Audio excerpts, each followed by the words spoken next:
Hello students, welcome to the Vardhaman Heights International School. This is Jyoti Sharma and today we are going to solve the exercise questions of chapter 8 motion. Okay? So let's start with the first question. एक athlete है जो एक round circular track पर जिसका diameter कितना है 200 metre 40 second में complete करता है। कितनी डिस्टेंस वो ट्रैवल करेगा 2 मिनट 20 सेकेंड में। ठीक है, साथ ही साथ उसका डिस्प्लेसमेंट क्या होगा, ये सब चीज़ें हमें बतानी है। जो जो चीज़ें हमारे पास गिवन है वो हम सब पहले नोट डाउन कर लेते हैं। टाइम टेकन कितना लिया उसने 2 मिनट 20 सेकेंड, तो टोटल कितना हो गया 140 सेकेंड। रेडियस जो है डायमीटर अगर 200 है तो रेडियस कितना होगा 100 metre. As we know that 40 second में अगर वो एक राउंड कंप्लीट करता है तो 140 सेकेंड में वो कितना मतलब कंप्लीट करेगा। तो हम 40 का 140 से 140 का 40 से डिवाइड कर देते हैं तो 3.5 के समथिंग 3.5 राउंड उसने कुछ कंप्लीट किए हैं। ठीक है, 3 राउंड कंप्लीट और एक राउंड हाफ ही हुआ है। ठीक, अब हमें कैलकुलेट क्या करना है, डिस्टेंस एंड डिस्प्लेसमेंट। तो डिस्टेंस कैलकुलेट करने के लिए चूंकि वो सर्कुलर ट्रैक पे ट्रैवल कर रहा था तो सरकमफेरेंस पे ट्रैवल कर रहा है, तो सरकमफेरेंस का फॉर्मूला होता है 2πr। वैल्यूज पुट कर देंगे। ठीक है, और साथ ही साथ 3.5 राउंड लगाए इसलिए 3.5 का भी मल्टीप्लाई कर लेंगे। एक ही सर्कुलर ट्रैक पे वो चूंकि क्या कर रहा है बार बार रोटेट हो रहा है। ठीक, तो जब हम उसका कैलकुलेशन करेंगे 2 इंटू पाई की वैल्यू होती है 22/7 मल्टीप्लाई बाय आर कितना है 100 और साथ ही साथ 3.5 क्योंकि उसने 3.5 राउंड कंप्लीट किए। जब हम इसको कैलकुलेट करेंगे तो हमारे पास आंसर आएगा 2200 मीटर। ठीक है, 2200 मीटर। और साथ ही साथ उसका जो डायमेट्रिकली अगर उसका पोजीशन है वो डिस्प्लेसमेंट बता रहा है, तो वो बता रहा है कि डायमीटर की इक्विवेलेंटी वो क्या करा है, मूव किया है। ठीक है, देखो मैं फिगर बना के बता देती हूँ। सपोज करें कि उसकी जर्नी ए से स्टार्ट हुई थी और बी पे खत्म। ठीक है, 3.5 राउंड उसके बी पे खत्म हुए तो डिस्टेंस तो उसने पूरे सर्कुलर ट्रैक की बट डिस्प्लेसमेंट जो होगा जो फाइनल पोजीशन और इनिशियल पोजीशन के सबसे के बीच का सबसे लीस्ट डिस्टेंस होगा, तो जो कि है डायमीटर। सो हम डिस्प्लेसमेंट क्या कह सकते हैं 200 मीटर इसका डिस्प्लेसमेंट है। ठीक है, इसको आप डायग्रामेटिकली ही सॉल्व करें, आप समझ जाएंगे और बाद में भी इसका सॉल्यूशन इसी तरह से आपको समझ में भी आ जाएगा। ठीक है, चलो अब हम सेकंड क्वेश्चन पे फोकस करते हैं। हम देखते हैं जोसेफ जो है एक एंड से दूसरे एंड पर एक स्ट्रेट लाइन है 300 मीटर रोड पर 2 मिनट 30 सेकेंड में पहुंचता है। Turns around and again jogs 100 metre back to point C point पर दोबारा आ जाता है 1 मिनट में। What are the Joseph's average speed and velocity in jogging, A से बी पर जाने में और फिर ए से सी के बीच। ठीक है, हमें ये दोनों चीज़ें आपको बतानी है। ठीक, चलिए फिगर से समझ लेते हैं किस तरह से जोसेफ ने ट्रैवल करना या जॉगिंग करना स्टार्ट किया। वो ए से बी तक गया, टोटल उसने डिस्टेंस 100 मीटर का ट्रैक कंप्लीट किया। ठीक है, तो 300 मीटर की स्ट्रेट लाइन रोड पर उसने चला है 2 मिनट 30 सेकेंड। कन्वर्ट करेंगे टोटल को सेकेंड्स में तो 150 सेकेंड्स आ जाएगा। इस तरह से हम एवरेज स्पीड निकाल सकते हैं कि total distance covered upon total time taken, तो आ जाएगा 2 मीटर पर सेकेंड और एवरेज वेलोसिटी भी इतनी ही होगी। एवरेज वेलोसिटी भी इतनी ही होगी। अब हम सेकेंड कंडीशन देखते हैं। जब वो बी से सी तक आ गया तो ए से सी के बीच में उसने डिस्टेंस कितना ट्रैवल किया है 300 प्लस 100 और है, तो टोटल हुआ 400। ये तो हुआ डिस्टेंस। अभी डिस्प्लेसमेंट तो 300 और जो ए से बी के बीच टोटल डिस्टेंस थी 300 और बी से सी पर वो 100 मीटर वापस नेगेटिव डायरेक्शन में है, तो डिस्प्लेसमेंट को हम माइनस में नोट डाउन करते हैं क्योंकि ये वेक्टर क्वांटिटी है।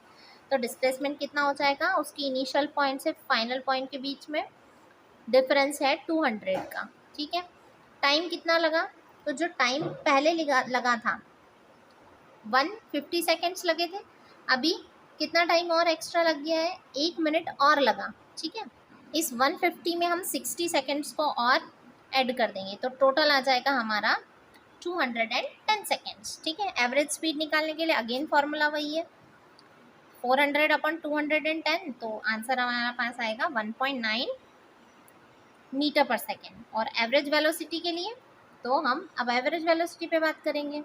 जब कैलकुलेट करेंगे तो वो वाली वैल्यू भी हमारे लिए इजीली निकल आएगी, जो कि है 0.952 मीटर पर second. Okay, move towards the third question.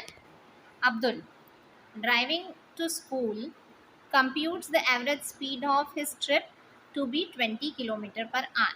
ठीक है, स्कूल की तरफ जब ड्राइव कर रहा था तब उसकी स्पीड को, उसने एवरेज स्पीड को कैलकुलेट किया, जो कि कितनी बता रहा था, 20 किलोमीटर पर आवर।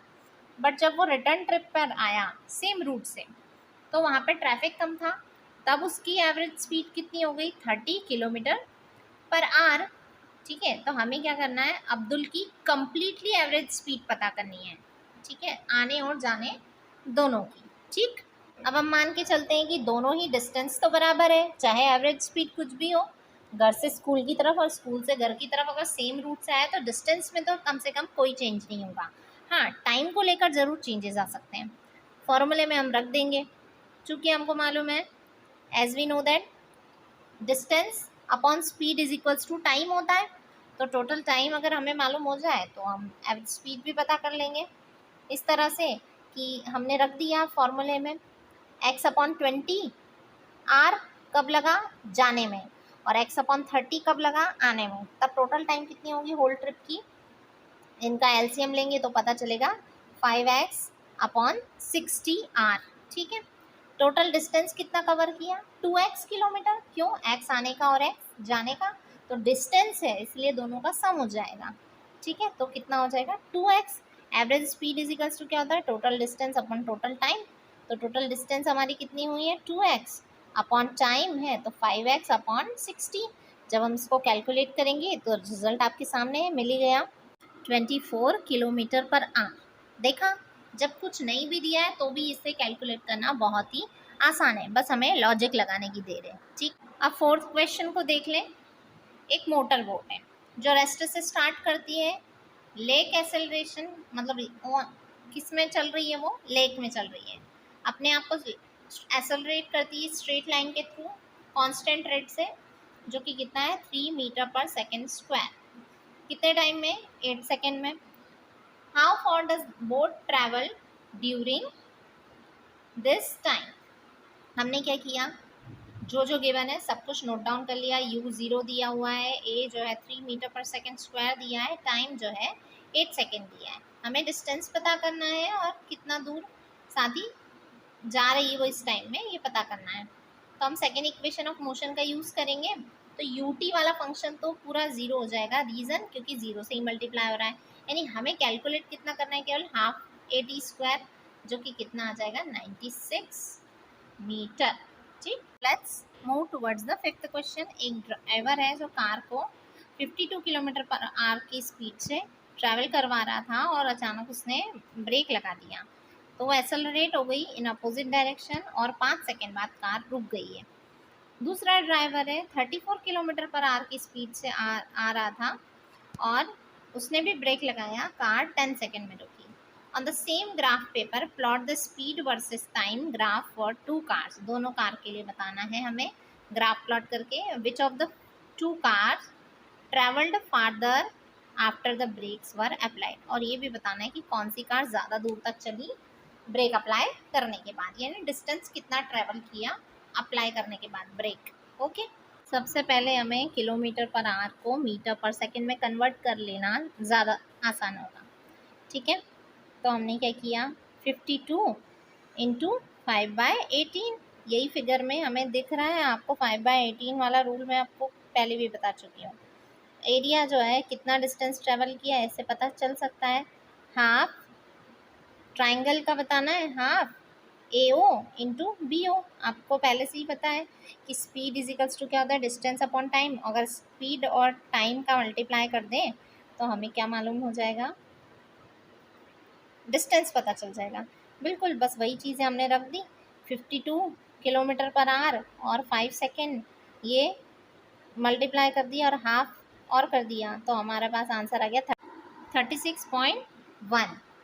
ठीक है, ये मीटर कि किलोमीटर से मीटर पर सेकेंड में कन्वर्ट करने की बहुत सिंपल ट्रिक है, आप केवल 5/18 याद रखें। Okay students. इसी तरह से अब हम दूसरी कार के लिए भी कर लेंगे।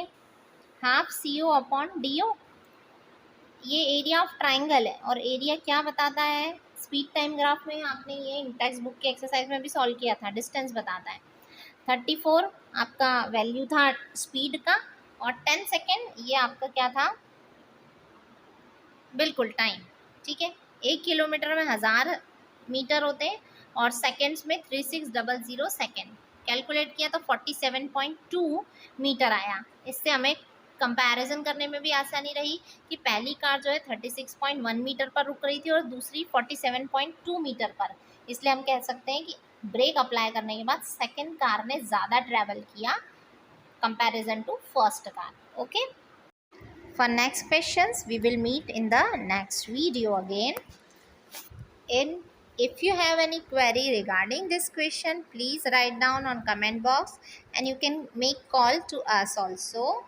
Till next video, thank you, keep practicing, stay safe, bye bye.